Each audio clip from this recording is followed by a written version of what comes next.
Komisi 2 DPR RI menyoroti penurunan dana otonomi khusus dalam APBN 2026 sebesar 17% atau 3 triliun rupiah dibandingkan tahun 2025, serta tantangan di daerah, khususnya Papua, yang masih menghadapi keterbatasan kelembagaan dan tingginya ketergantungan terhadap transfer pusat. Ketua Komisi 2 DPR RI Rifki Nizami Karsayuda menyampaikan, berdasarkan hasil pengawasan dan kunjungan kerja Komisi 2 ke 6 provinsi di Papua, ditemukan kapasitas kelembagaan masih terbatas dan infrastruktur pemerintahan perlu diperkuat.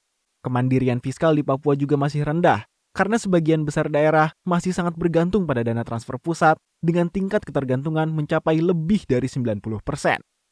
Sementara di Aceh, Komisi 2 DPR RI menilai dana otonomi khusus sebesar 4 triliun rupiah belum sepenuhnya mendorong kemandirian ekonomi daerah. Terlebih, kondisi pasca bencana di Aceh menjadi tantangan baru dalam pengelolaan anggaran. Untuk itu, Komisi 2 DPR RI meminta Kemendagri memperkuat pembinaan dan pengawasan dana otonomi khusus di Papua dan Aceh dengan memastikan perencanaan pembangunan lebih nyata, terukur, terarah, dan partisipatif.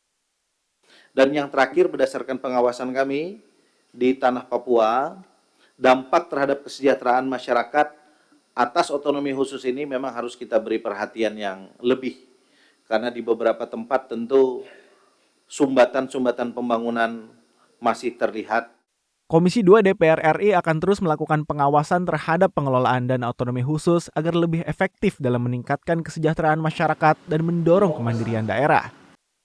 Andini dan Edo, TVR Parlemen melaporkan.